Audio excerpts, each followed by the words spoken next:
श्रोतेहो नमस्कार. आजच्या वृत्तविशेषमध्ये आपलं स्वागत. श्रोतेहो, आज संसदेत सन 2026-27 या वर्षासाठीचा केंद्रीय अर्थसंकल्प सादर झाला.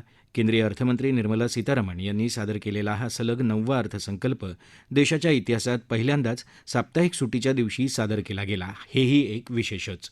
केंद्रीय अर्थसंकल्पाचा तपशील, त्यातल्या तरतुदी, घोषणा याची माहिती आपल्याला आकाशवाणीच्या बातमीपत्रातून मिळतेच आहे. पण आजच्या अर्थसंकल्पाचा विविध क्षेत्रांवर कसा आणि काय परिणाम होणार आहे यासंबंधीचं विश्लेषण आपण आजच्या वृत्तविशेष या कार्यक्रमातून समजून घेणार आहोत.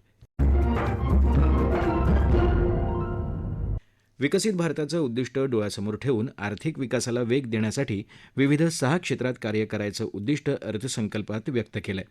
बायोफार्मा क्षेत्रासाठी 10,000 कोटी, सेमीकंडक्टर उद्योगासाठी 40,000 कोटी, कापूस उत्पादनासाठी नवीन योजना आणि सूक्ष्म लघु उद्योगांसाठी 10,000 कोटींच्या एमएसएमई ग्रोथ फंडासह सूक्ष्म लघु मध्यम उद्योगांना चालना देण्यासाठी योजना, हे या अर्थसंकल्पाचं वैशिष्ट्य आहे. उद्योग क्षेत्रावर या अर्थसंकल्पाच्या होणाऱ्या संभाव्य परिणामांविषयी सांगतायत उद्योग जगताचे अभ्यासक आणि स्तंभलेखक राहुल गोखले. अर्थसंकल्पात अर्थमंत्र्यांनी 3 कर्तव्यांचा उल्लेख केला. त्यातलं पहिलं कर्तव्य म्हणजे उत्पादकता आणि स्पर्धात्मकता वाढवणं. दुसरा महत्त्वाचा उल्लेख म्हणजे आत्मनिर्भरता. ह्या दोन्हीचं, तसंच अलीकडे जो भारत आणि युरोपीय महासंघ यांच्यात मुक्त व्यापाराचा महाकरार झाला, त्या सगळ्याचं प्रतिबिंब आपल्याला सीतारामन यांनी आज अर्थसंकल्प मांडताना केलेल्या घोषणांमध्ये पडलेलं दिसेल. त्यातल्या महत्त्वाच्या म्हणजे एक उत्पादन क्षेत्रांची उत्पादन क्षमता वाढवणं, पायाभूत सुविधा बळकट करणं आणि मध्यम, लघु आणि सूक्ष्म म्हणजे एमएसएमई क्षेत्राला चालना देणं. या दृष्टीने ज्या नव्या योजना त्यांनी जाहीर केल्या, त्यातली एक म्हणजे बायोफार्मा शक्ती योजना. मधुमेह, हृदयसंबंधी व्याधी किंवा कर्करोग असे जे संसर्गजन्य नाहीत पण गंभीर व्याधी आहेत, अशांवर प्रभावी औषधं विकसित करणं, त्याचं संशोधन करणं, यासाठी पुढल्या 5 वर्षांसाठी तब्बल 10,000 कोटी रुपयांच्या तरतुदीची घोषणा अर्थमंत्र्यांनी केली आहे. तर ही जी औषधं असतात ती प्रामुख्यानं सजीव पेशी, जीवाणू यांच्यापासून विकसित करण्यात येतात, म्हणजे ज्याला जैविक किंवा बायोलॉजिकल्स असं आपण म्हणू शकतो. अशा औषधांचे चाचण्यांसाठी पण केंद्र विकसित करण्याची तरतूद अर्थमंत्र्यांनी जाहीर केली. तसेच 10 संशोधन संस्था देखील त्यांनी प्रस्तावित केल्या. तेव्हा ह्या सगळ्यासाठी जी एक इकोसिस्टीम तयार करावी लागते, परिसंस्था तयार करावी लागते, त्यावर सरकारचा भर आहे असं आपण यातनं म्हणू शकतो. दुसरं जे भविष्यवेधी क्षेत्र आहे ते म्हणजे इलेक्ट्रॉनिक्सचं. सगळ्या आधुनिक यंत्रणा तुम्ही पाहिल्यात, उपकरणं पाहिलीत, यंत्र पाहिली, त्याच्यामध्ये इलेक्ट्रॉनिक्स हा एक अविभाज्य भाग आहे. आणि इलेक्ट्रॉनिक्स भागांच्या उत्पादनासाठी जी योजना गेल्या वर्षी एप्रिलमध्ये सरकारनं चालू केली होती, पण आता त्याची तरतूद सरकारने वाढवली आहे. म्हणजे त्यावेळी साधारण 23,000 कोटी रुपयांची तरतूद होती, ती आता 40,000 कोटी रुपयांपर्यंत सरकारने वाढवली. त्याच अनुषंगाने जे आणखीन एक क्षेत्र येतं ते म्हणजे अर्धवाहक किंवा सेमीकंडक्टर आणि दुर्मिळ खनिजांचं. गेल्या नोव्हेंबर महिन्यात रेअर अर्थ परमनंट मॅग्नेट्स अशी योजना सरकारने चालू केली होती. आता तीच योजना विस्तारित स्वरूपामध्ये अर्थमंत्र्यांनी मांडली आहे. त्याच्यात तामिळनाडू, आंध्र प्रदेश, ओडिसा आणि केरळ अशा जी 4 राज्य जी दुर्मिळ खनिज समृद्ध राज्य मानली जातात, त्याच्यासाठी एक समर्पित कॉरिडॉर करण्याची योजना अर्थमंत्र्यांनी मांडली. त्याच्यामध्ये खाणकाम, प्रक्रिया, संशोधन आणि उत्पादन अशा 4 आघाड्यांवर केंद्र सरकार मदत करेलच, पण या एकूणच उद्योगाला भरारी घेता यावी म्हणून त्यासाठी लागणारं प्रशिक्षित मनुष्यबळ विकसित करण्यासाठी सुद्धा उद्योगांच्या मदतीनं सरकार प्रयत्न करणार आहे. त्याच्यानंतर कंटेनर उत्पादनांसाठीची परिसंस्था विकसित करण्यासाठी 10,000 कोटी रुपयांची तरतूद करण्यात आली आहे. आणि हे कंटेनर्स देखील जागतिक स्पर्धेत उतरतील अशा दर्जाचे असावेत यासाठी तरतूद आहे. रसायनांचं पण स्वदेशी उत्पादन वाढावं, आयातीवर जे अवलंबित्व आहे ते कमी व्हावं म्हणून 3 केमिकल पार्कची स्थापना करण्याची घोषणा अर्थमंत्र्यांनी केली आहे. वस्त्रोद्योग क्षेत्राला स्वावलंबी करण्यासाठी मेगा टेक्स्टाईल पार्कची घोषणा अर्थमंत्र्यांनी केली. आणि हे जे टेक्स्टाईल पार्क असणार आहे ते मुख्यतः या वस्त्रोद्योगामधनं जे मूल्यवर्धन होईल त्याला चालना देण्यासाठी असतील. चामडं असेल किंवा वस्त्रोद्योग किंवा समुद्री उत्पादनं असतील, त्यांच्या निर्यातीला प्रोत्साहन देण्याच्या दृष्टीनं त्यासाठी जो कच्चा माल लागतो त्याच्या आयात शुल्कात सरकारनं कपात केली आहे. भारतीय उद्योग जागतिक बाजारात जास्त स्पर्धात्मक बनावेत हा इरादा त्याच्या मागे आहे. तेव्हा दीर्घकालीन दृष्टीने हा अर्थसंकल्प भारताला एक जागतिक उत्पादन शक्ती म्हणजे ग्लोबल पॉवर हाऊस ज्याला म्हणतात आणि प्रमुख उत्पादन आणि निर्यात केंद्र म्हणजे मॅन्युफॅक्चरिंग आणि एक्सपोर्ट हब असं आपण म्हणू शकतो ते बनण्याच्या दिशेनं टाकलेलं एक महत्त्वाचं पाऊल आहे असं आपण म्हणू शकतो. आपल्या शासकीय रचनेनुसार कृषी हा जरी राज्याच्या अखत्यारीतला विषय असला तरी जागतिकीकरणाच्या पार्श्वभूमीवर केंद्रीय स्तरावर देखील कृषी विषयक धोरण आखणं त्यात आवश्यक ठरतंय. कृषी क्षेत्राचे समुद्री, डोंगराळ आणि भूमी या 3 भागात विभाजन करून निर्यातीच्या दृष्टीनं अर्थसंकल्पात योजना दिल्याचं आवर्जून नमूद करावंसं वाटतं. यंदाच्या अर्थसंकल्पात स्थानिक कृषी उत्पादनं आणि उत्पादकांना प्रोत्साहन मिळावं यासाठी काही योजना अर्थमंत्र्यांनी जाहीर केल्यात. त्याविषयी सांगतायत अर्थतज्ज्ञ सुधाकर अत्रे. च्या बजेटमध्ये कृषी क्षेत्राला काय दिलं हा प्रश्न प्रकर्षाने विचारला जातो. त्यासाठी बजेट थोडं बारकाईने वाचण्याची गरज आहे. सध्या आजच्या बजेटमध्ये त्यांनी शेतकऱ्यांचे उत्पन्न वाढीसाठी काय काय करणार त्याचं एक प्रारूप दिलेलं आहे बघा. की सर्वात पहिली गोष्ट म्हणजे त्यांना उद्यमशीलता हा फार मोठा विचार मांडण्यात आलेला आहे की शेतकरी हा नुसता शेती पिकावर अवलंबून न राहता उद्यमशील व्हावा. एंटरप्रेन्योरशिप ज्याला आपण म्हणतो, म्हणजे आता थोडक्यात त्याला व्यापारी दृष्टिकोन हे करावं लागेल आणि सोबतच त्याच्या उत्पादनाची उत्पादकता म्हणजे आपल्या सर्वांना माहिती आहे की आज मक्याच्या पर हेक्टर उत्पादन आपलं आणि अमेरिकेचं याचं 3 पटची तफावत आहे. म्हणजे आपल्याकडे जर ते 1 क्विंटल होत असेल एका हेक्टरला तर अमेरिकेमध्ये 3 क्विंटल होतं. तर ही तफावत दूर करण्यासाठी वेगवेगळ्या योजना, त्यांचं ट्रेनिंग, त्यांना जे काही आवश्यक त्याचं टेक्नॉलॉजीची गरज आहे ती, यासोबतच आता त्यांनी जो हे घेतलेला आहे की जसं मत्स्य उत्पादन ज्याला आपण अलाइड गोष्टी म्हणतो, नंतर यासाठी मत्स्य उत्पादनामध्ये महाराष्ट्रातला फार मोठा वाटा मिळणार आहे. कारण महाराष्ट्राचा वाटा हा 700 किलोमीटर जवळपास 800 किलोमीटर समुद्री सीमा आहे ती महाराष्ट्राला उपलब्ध आहे. त्यामुळे नॅचरली की त्याचा फायदा जो आहे तो महाराष्ट्राला मोठ्या प्रमाणात, कारण या ठिकाणी मत्स्य उत्पादन म्हणजे नुसतं मत्स्य उत्पादन नाही राहणार आहे. आपल्याला कल्पना असेल की मत्स्य त्याचे जे प्रॉडक्ट आहे किंवा फिशरीज एक्सपोर्टला खूप मोठं मार्केट. आणि यावेळेस आपण बघितलं की यावेळेस आपला जो युरोपियन युनियनशी करार झाला त्या करारामध्ये आपले कृषी उत्पाद किंवा जे पशु उत्पाद म्हणजे दूध, डेअरी प्रॉडक्ट्स, मासोळी यांचं संरक्षण करण्यावरती सरकारने अगदी डोळ्यात तेल घालून काळजी घेतलेली आहे. त्यामुळे काय होईल आहे की या सगळ्याचा फायदा शेतकऱ्यांना मिळणार आहे. तर आता हा जो आपण हे म्हणतोय सर्व याच्यासाठी जी आवश्यक इकोसिस्टीम आहे त्यामध्ये आपल्याला लक्षात घ्यावं लागेल की आता जो त्याच्यामध्ये शेतकऱ्यांसाठी इन्फ्रास्ट्रक्चर डेव्हलपमेंट जे होते आहे त्या इन्फ्रास्ट्रक्चर डेव्हलपमेंटचा खूप मोठा फायदा हा सगळ्या कृषी क्षेत्राला मिळणार आहे. यामध्ये बजेटमध्ये सगळ्या गोष्टींमध्ये सगळ्यात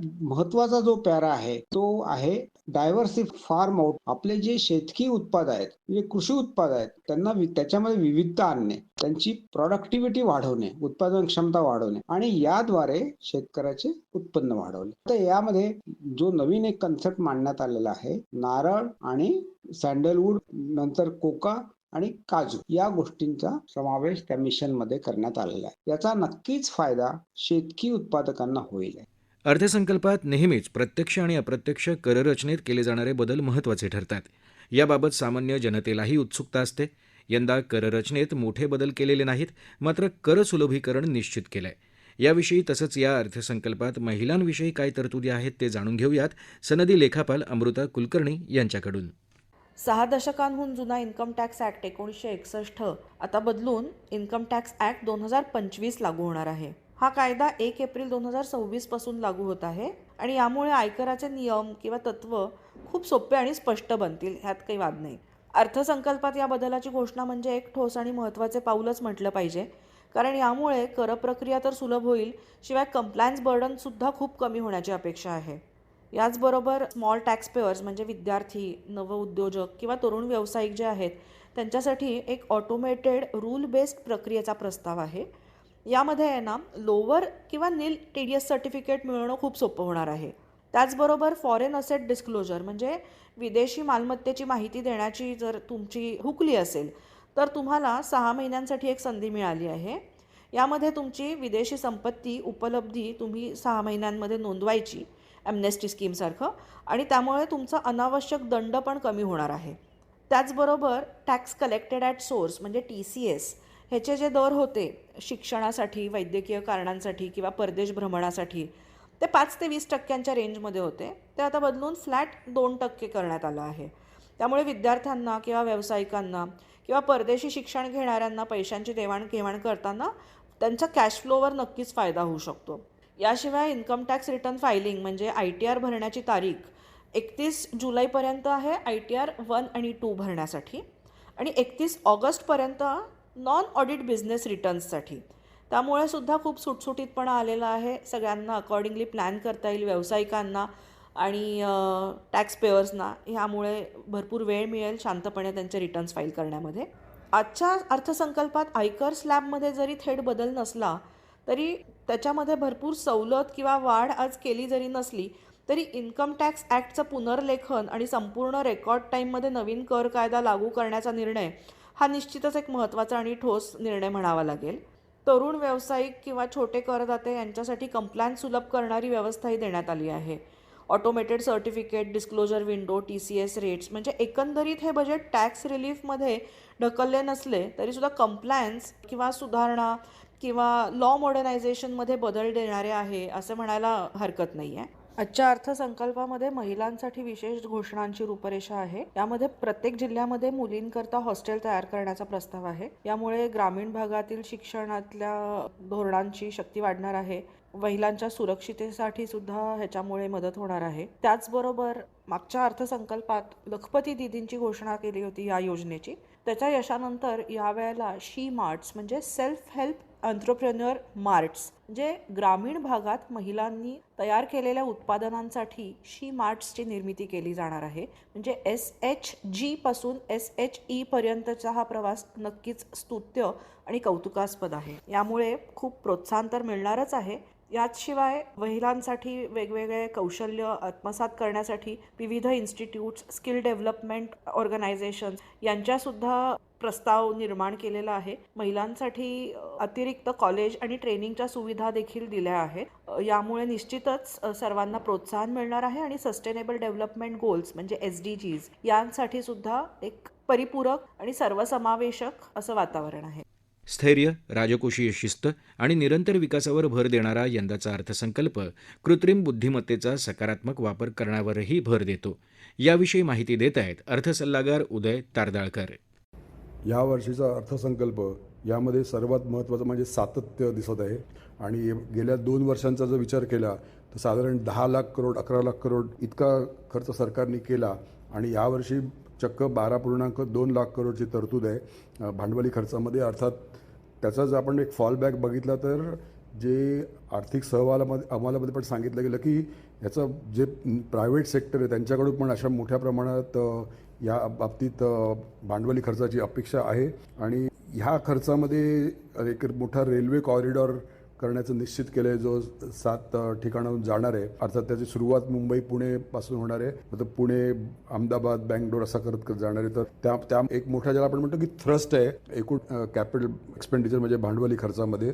त्याच जोडीला तरुणांसाठी जर आपण बघितलं किंवा शिक्षणासाठी बघितलं तर ज्याला आर्टिफिशियल इंटेलिजन्स आपण म्हणतो तर तंत्रज्ञान आधारित शिक्षण आणि डिजिटल शिक्षण यांना केंद्रस्थानी ठेवले. ऑनलाईन आणि हायब्रिड शिक्षण पद्धती जास्तीत जास्त व्यापक कशी करावी ह्याचा पण विचार केला. कारण आपल्याला माहिती आहे की कोरोनानंतर हे हायब्रिड शिक्षण पद्धती आता जास्तीत जास्त ठिकाणी व्यापक होते. त्याशिवाय व्हर्च्युअल लॅब्स असतील, डिजिटल लायब्ररीज ह्याची पण घोषणा झाली आहे. आणि कौशल्य विकास आणि प्रशिक्षण यांना आधुनिक तंत्रज्ञानाशी जोडायचा मानस वित्तमंत्री निर्मला सीतारामन यांनी जाहीर केला. त्यामुळे स्टार्टअप्स असो किंवा MSCBवर भागीदारीत प्रशिक्षण कार्यक्रम कसे करता येईल याचा पण विचार झाला. आणि एकूण आपण विचार केला की EV असेल किंवा रिन्युएबल एनर्जी असेल याच्यावरती पण आता अभ्यासक्रम सुरू होणार आहेत. आणि एकूण जो फोकस आहे की सरकारने सांगितलं की आमची कर्तव्य आहेत म्हणजे एक तर तुमची अपेक्षा आणि त्याची पूर्तता कशी करायची म्हणजे त्याची अंमलबजावणी कशी करायची ह्यासाठी आम्ही प्रयत्न करू. आणि ह्या बजेटचं एक महत्त्वाचं म्हणजे कुठलंही कुटुंब असू दे, क्षेत्र असू दे, तुमचा धर्म असू दे, तर शेवटी तुम्हाला